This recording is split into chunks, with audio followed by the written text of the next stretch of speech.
नमस्कार, Gemini classes से मैं सूरज तिवारी। हम लोग आज कक्षा 10 के गणित के मॉडल पेपर को सॉल्व करेंगे। आइए देखते हैं। तो बच्चों, हमारा पहला सवाल कह रहा है कि 26 और 156 का लासा 156 है। हमको क्या दिया गया है? संख्याएं दी गई हैं। संख्याएं क्या है?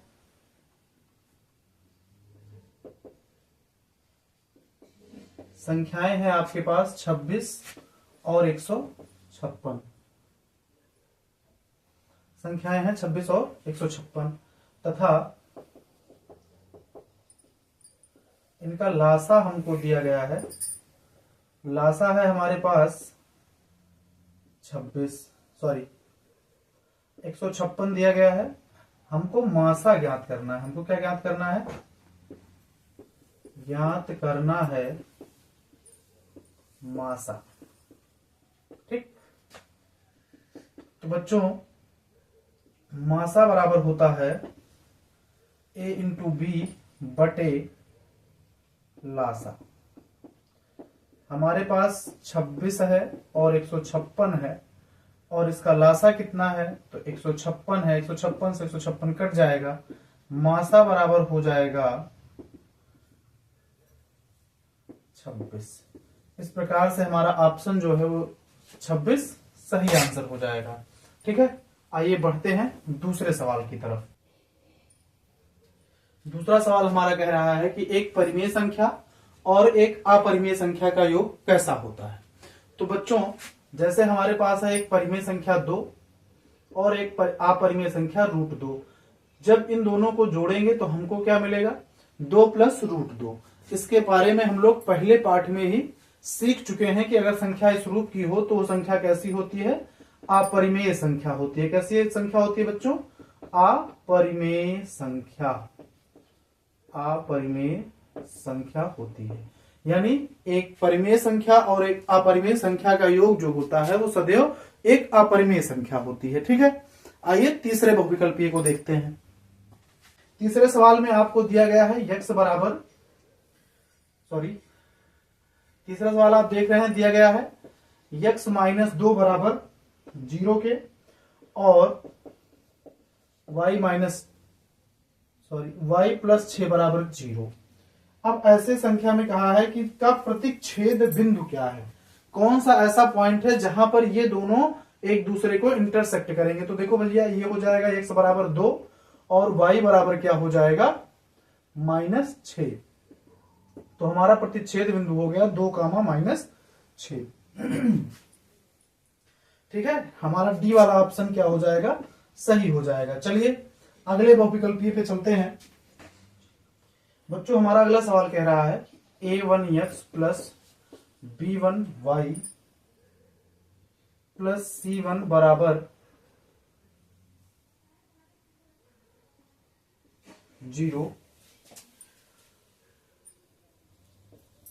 तथा a2x plus b2y plus c बराबर 0 हो तो अद्वितीय के लिए, किसके लिए? अद्वितीय हल होने के लिए प्रतिबंध क्या होगा? तो अगर बच्चा a1 बटे a2 बराबर b1 बटे b2 हो तो इस समीकरण का क्या होगा? समीकरण का एक अद्वितीय हल होगा। कैसा हल होगा? एक अद्वितीय हल होगा। ठीक है, ये हमारा प्रतिबंध होता है। पार्ट 3 में आप पढ़े होंगे। ठीक है, आशा करते हैं आपको समझ में आया होगा कि अगर ऐसा कोई दो समीकरण लिखा हो तो उसमें a1 बटे a2 और b1 बटे b2 अगर बराबर नहीं होंगे आपस में तो हमारा जो समीकरण का हल होगा वो एक अद्वितीय हल होगा।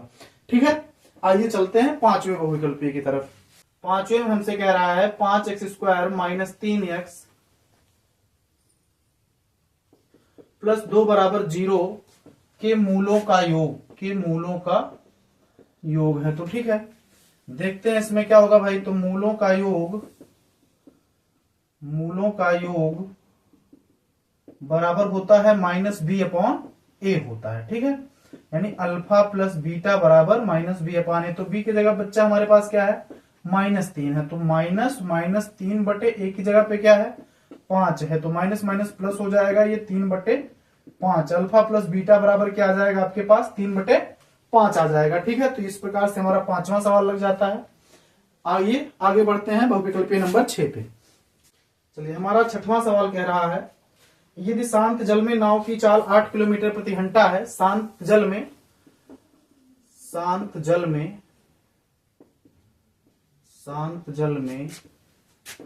नाव की चाल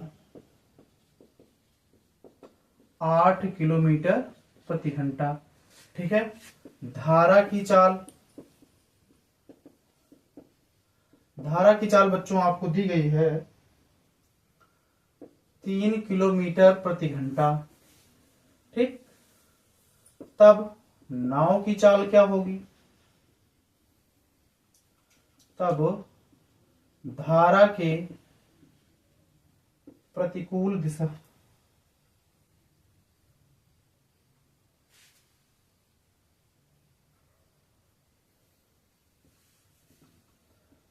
तब धारा के विपरीत दिशा में नाव की चाल ये हो जाएगी बच्चों 8 - 3 बराबर 5 किलोमीटर प्रति घंटा। क्या हो जाएगी? 8 - 3 बराबर 5 किलोमीटर प्रति घंटा, ठीक है। आइए 7वें बहुविकल्पीय पे चलते हैं।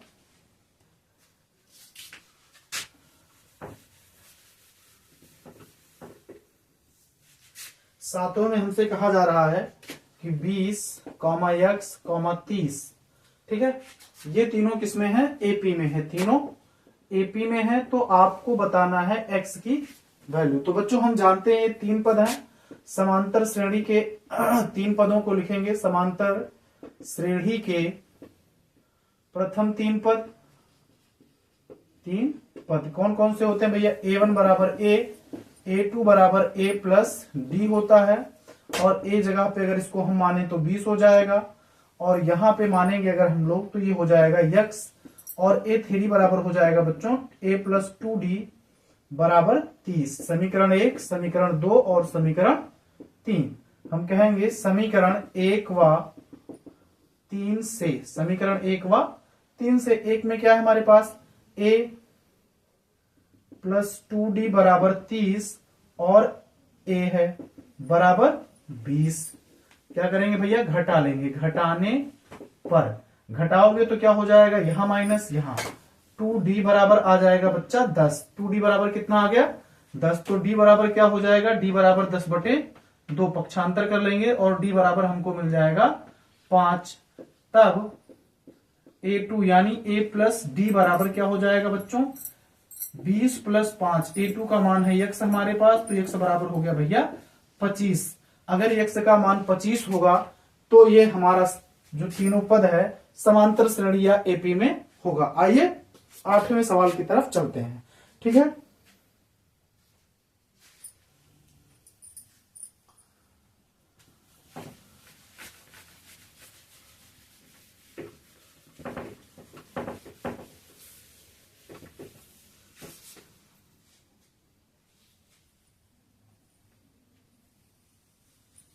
आठवें में हमसे कह रहा है कि यदि एक घटना की प्रायिकता PE है, कितनी है? PE है, तो क्या सही होगा? तो सही क्या होगा भैया? इस PE के बारे में हम जानते हैं कि ये तो 0 से बड़ा होता है या बराबर होता है, ठीक है, और 1 से छोटा होता है। किससे छोटा होता है? 1 से। यानी PE जो है 0 से लेकर के 1 के बीच में होता है, यानी 0 से बड़ा और 1 से छोटा, ठीक है। किसी घटना के होने की प्रायिकता ये हो सकती है। तो ऑप्शन नंबर जो बी है हमारा, वो हमारा सही आंसर हो जाएगा। आइए चलते हैं 9वें सवाल की तरफ, ठीक है भैया। 9वें सवाल में आपको 2 बिंदु दिए गए हैं। मैं मान लेता हूं एक पॉइंट ए है, एक पॉइंट बी है। ए की वैल्यू है आपके पास 2,3 और बी की वैल्यू आपके पास है 4,1, ठीक है। अब इनके बीच की दूरी पूछी गई है, तो हम कहेंगे ए बी बराबर √x2 - x1 का whole square plus y2 - y1 का होल स्क्वायर। ये x2 है हमारे पास, ये y2 है, और ये y1 है, और ये x1 है। तो चलिए रखते हैं सबका मान। x2 की जगह पे 4 - 2 का होल स्क्वायर प्लस 1 - 3 का होल स्क्वायर, बच्चों 4 में से 2 घटाएंगे तो 2 का होल स्क्वायर, प्लस 3 में से 1 घटाएंगे तो -2 का होल स्क्वायर। यहाँ पे 4 + 4 बराबर आ जाएगा √8, और √8 को भैया हम लोग लिखते हैं इनके 2√2, इनके बीच की दूरी कितनी हो जाएगी, 2√2 मात्रक हो जाएगी। ठीक है, आशा करते हैं आपको समझ में आया होगा। आइए अगले सवाल पे चलते हैं। जेमिनी क्लासेस आपको प्रतिदिन ऐसे ही मॉडल पेपर सॉल्व कराने वाला है। आपकी बोर्ड परीक्षा तक हम लोगों का उद्देश्य है कि ज्यादा से ज्यादा हम लोग मैथ के मॉडल पेपर आपको सॉल्व करवाएं, जिससे आप बोर्ड परीक्षा में 70 में से 70 अंक लगभग प्राप्त कर सकें। अंतिम 30 दिनों में आपको मॉडल पेपर रोज मैथ के मिलेंगे। ठीक है, पर डे हम लोग 20 से 25 क्वेश्चन यानी आपका बहुविकल्पीय और कुछ और क्वेश्चंस को लेकर के हल करेंगे। 2 पार्ट में आपको एक मॉडल पेपर का वीडियो मिलेगा, तो इसलिए आप इस पे जुड़े रहेंगे। और आपको इधर पूरी ये तैयारी करनी है। हम लोगों का भी ये उद्देश्य है कि आप, जिस बच्चे ने अभी तक कुछ भी नहीं पढ़ा है, वो हमारे चुनिंदा एकदम चुने हुए मॉडल पेपर को हल करके बोर्ड परीक्षा में लगभग अपने 70 में से 60 से 65 अंक बड़े आसानी के साथ अर्जित कर सकता है। यदि आप नियमित इस वीडियो को देखते हैं, नियमित हमारे वीडियो को देखते हैं, हमारे द्वारा हल कराए गए मॉडल पेपर को देखते हैं, तो आप ये मान के चलिए कि 60 से 65 नंबर का आप इसमें से ही हल कर लेंगे। इसके बाहर से कहीं कुछ भी नहीं आने वाला है। ठीक है, हम आशा करते हैं आप बने रहेंगे और अपने साथ अपने सारे मित्रों को भी बताएंगे। आइए चलते हैं अपने अगले सवाल की तरफ। ठीक है,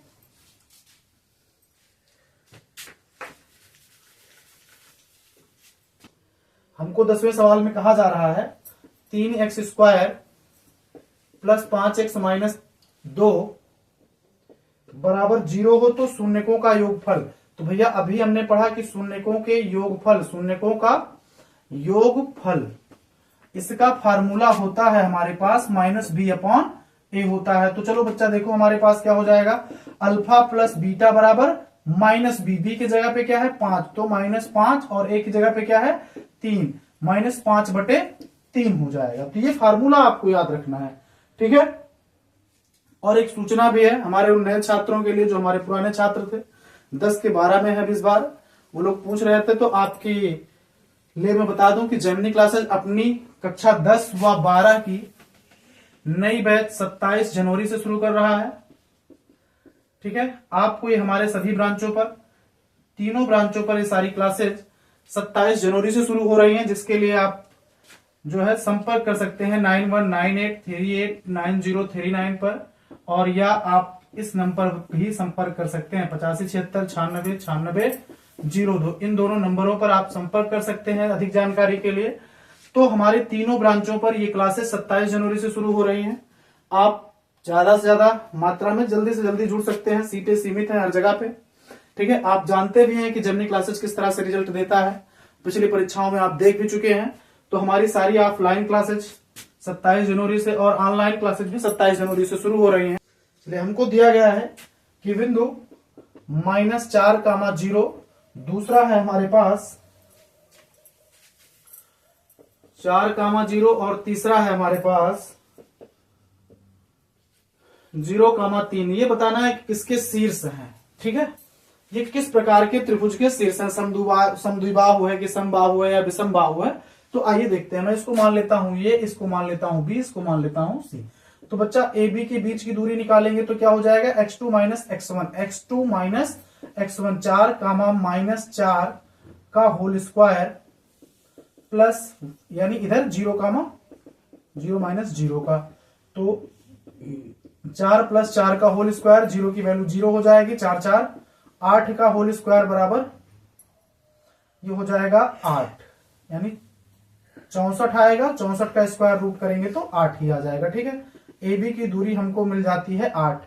अब इसके साथ ही हम लोग क्या निकालेंगे, बीसी के बीच की दूरी। तो बीसी के लिए भी ये हमारा x2 हो जाएगा, ये x1 हो जाएगा। 0 - 4 का होल स्क्वायर प्लस 3 - 0 का होल स्क्वायर, और 4 का होल स्क्वायर करेंगे तो 16, 3 का करेंगे तो 9, 16, 9, 25 आ जाएगा, और ये हो जाएगा 5। बीसी बराबर क्या आ गया बच्चों, हमारे पास 5 आ गया। तीसरा हमारे पास है, अब हम लोग एसी को लेंगे। किसको लेंगे, एसी को ले लेंगे।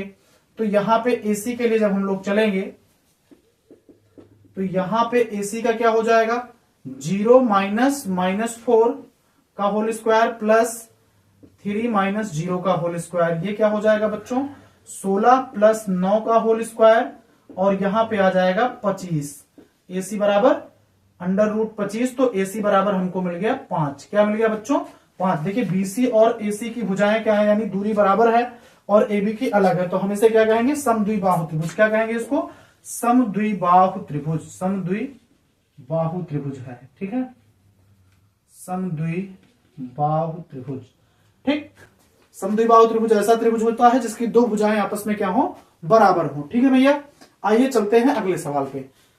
सवाल नंबर 12 कह रहा है कि साइन ए बराबर 3/4। साइन ए बराबर 3/4 हमको ये दिया है और tan ए का मान हमसे पूछा गया है।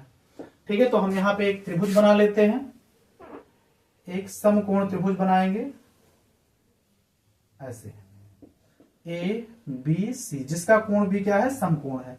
अब बच्चा हमको पता है कि साइन ए बराबर क्या होता है, लंब बटे कर्ण होता है, और इसकी वैल्यू है 3/4। ये कोण हमारा थीटा हो गया, लंब क्या हो जाएगा ये, और कर्ण क्या हो जाएगा ये हो जाएगा।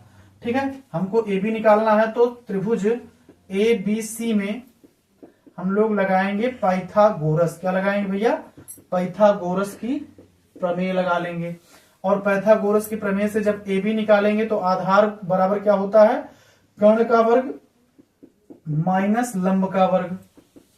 अब 4 का वर्ग माइनस 3 का वर्ग, 4 चौके 16 माइनस 9 भैया हो जाएगा अंडर रूट 7। इसकी वैल्यू क्या आ गई अंडर रूट 7। हमसे क्या पूछा गया है tan A, क्या पूछा गया है tan A बराबर होता है लंब बटे आधार। अब लंब आपका है 3 और आधार कितना आया √7। इस प्रकार से ये सवाल हल हो जाता है। ठीक, आशा करते हैं आपको सवाल समझ में आया होगा और इस पॉइंट नंबर C आपका सही आंसर हो जाएगा। ठीक है, चलिए बढ़ते हैं अगले सवाल की तरफ। हमारा अगला सवाल है sign square theta plus 1/1 plus tan square theta. ठीक है, इसकी वैल्यू हमसे पूछी गई है। तो बच्चों हम ये जानते हैं कि 1 प्लस tan स्क्वायर थीटा बराबर होता है सेक स्क्वायर थीटा के। तो हम यहां पे क्या करेंगे, साइन स्क्वायर थीटा प्लस 1/सेक स्क्वायर थीटा, इतना हो जाएगा हमारे पास।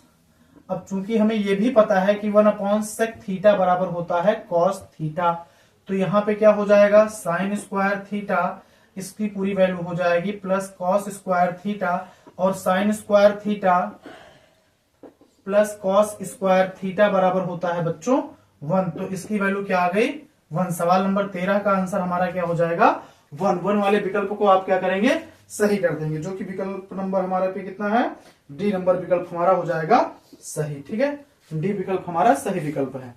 तो आशा करता हूं समझ में आया होगा, और समझ में आया है तो अभी जिन लोगों ने लाइक नहीं किया है वो लाइक कर दें। आज की क्लास एकदम ये मानिए कि जबरदस्त होने वाली है। ठीक है, चलिए आगे बढ़ते हैं सवाल नंबर 14 पर।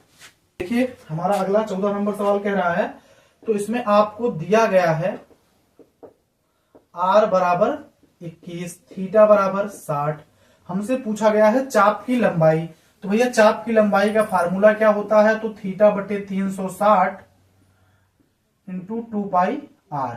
तो थीटा हमारे पास 60 बटे 360 गुणे 2 गुणे 22 बटे 7 गुणे 21।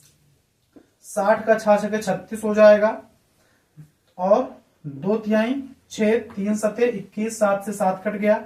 तो भैया चाप की लंबाई जो आई कितनी आ गई, चाप की लंबाई आपके पास आ गई ये इतनी 22 सेंटीमीटर। ठीक है, तो ये 14 नंबर सवाल का आंसर क्या हो गया 22 सेंटीमीटर हो गया। आई होप आप सवाल समझ पा रहे हैं। ठीक है, आइए बढ़ते हैं अगले सवाल की तरफ। आ जा रहा है, अब की बार हमको क्या दिया है वृत्त की परिधि दिया है। सवाल नंबर 15 में आपको दिया है कि वृत्त की परिधि कितना है, यानी 2πr बराबर हमको 22 सेंटीमीटर दिया है। हमसे ये पूछा गया है कि इसके चतुर्थांश द्वारा बनाया गया क्षेत्रफल कितना होगा। तो भैया चतुर्थांश के लिए देखो, एक वृत्त में बनते हैं कितने डिग्री के कोण 360 के। अब 360 डिग्री का कोण बनता है, और 360 को हम जब 4 से भाग करेंगे तो चौथा हिस्सा मिल जाएगा। 9 चौक 36 यानी 90 डिग्री। थीटा बराबर क्या मिल जाता है हमको 90 डिग्री मिल जाता है। तब चलो भैया r निकालो, तो 2πr बराबर 22 सेंटीमीटर, और r बराबर क्या हो जाएगा 22/2 पाई, और यानी 2 ग्राम में 22, r बराबर क्या हो गया 11/पाई, यानी 11/पाई हो गया। r की वैल्यू रख लेते हैं, बाद में इसका मान रख लेंगे पाई का। ठीक है, अगर आप चाहें तो अभी भी इसको कर सकते हैं 11/22/7, 7 ऊपर चला जाएगा, r की जगह पे हो जाएगा 11×7/22, 11 दूनी 22, यानी r बराबर आपको मिल गया 7/2। चलिए अब आपको क्या निकालना है, इस 90 डिग्री वाले से चतुर्थांश का क्षेत्रफल। तो आप कहेंगे चतुर्थांश का क्षेत्रफल बराबर θ/360 पाई r स्क्वायर। ये हो गया भैया 90/360 गुणे 22/7 गुणे 7/2 गुणे 7/2, 9 चौक 36, 7 एकम 7 कट गया। ठीक है, 11 दूनी 22 और 4 दूनी 8, बचा क्या आपके पास 11×7 और 4×2 बराबर 77/8 सेंटीमीटर स्क्वायर। इस चतुर्थांश द्वारा बनाया गया क्षेत्रफल कितना हो गया 77/8 सेंटीमीटर स्क्वायर हो गया। ठीक है, आइए बढ़ते हैं आपके साथ हम लोग अगले सवाल की तरफ। हमसे कहा जा रहा है एक बक्से में 6 नीली गेंदें, नीली गेंद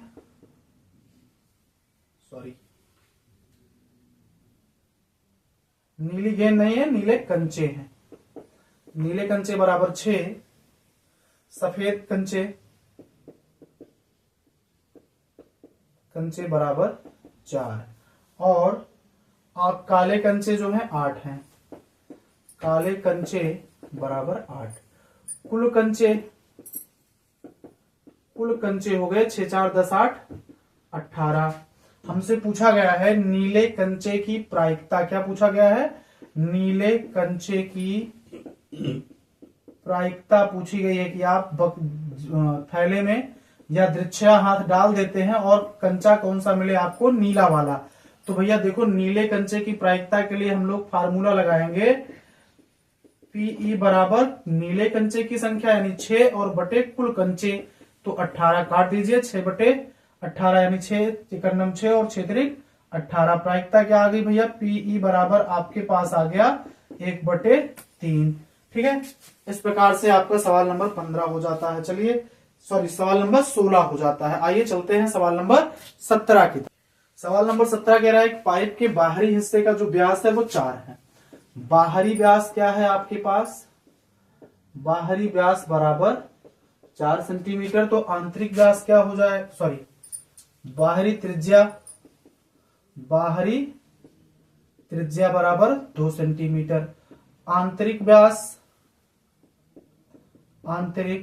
व्यास बराबर आपके पास है 3 सेंटीमीटर, तो आंतरिक त्रिज्या हो जाएगी भैया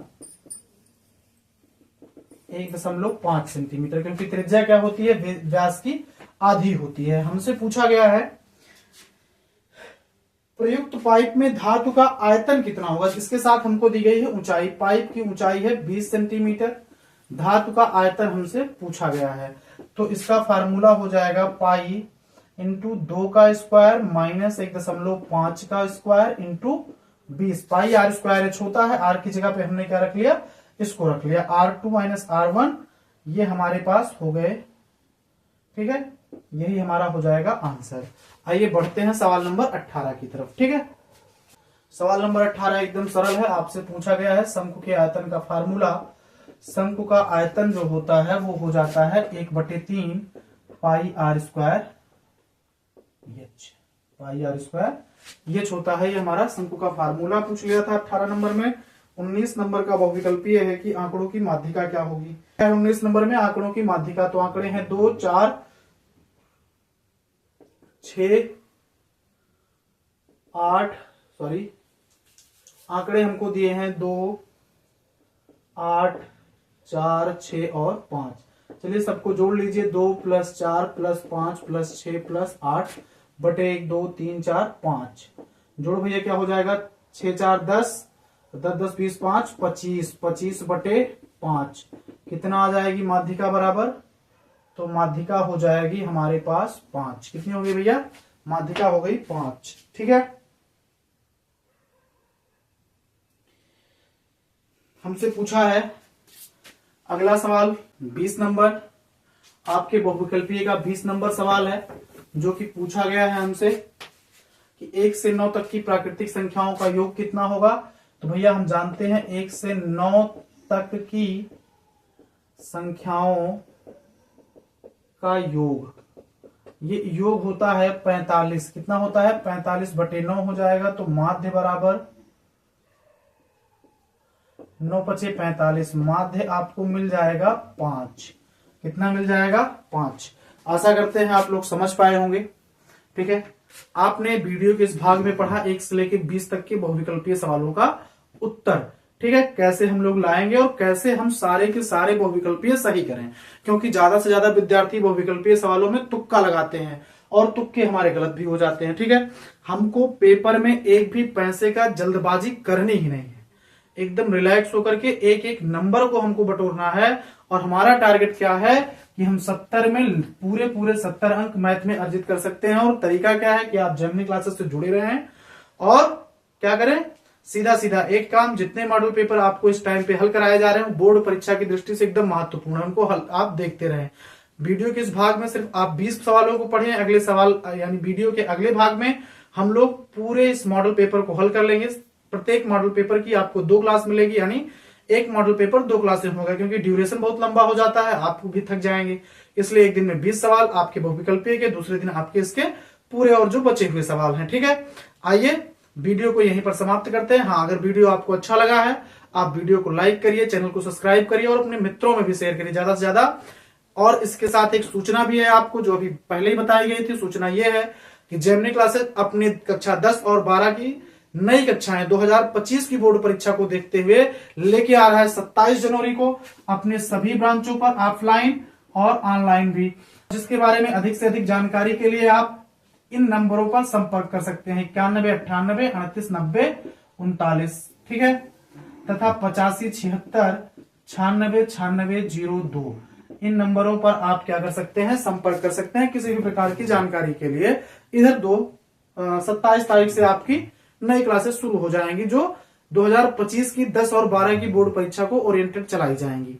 ठीक है, यदि आप जेमिनी क्लासेस में प्रवेश लेना चाहते हैं तो जल्द से जल्द संपर्क करें इन नंबरों पर, और हमारी शाखाओं पर भी आ सकते हैं। ठीक है, ये सूचना यहीं पर समाप्त होती है। अब हम लोग मिलेंगे वीडियो के अगले पार्ट में। ठीक है, तब तक के लिए नमस्कार।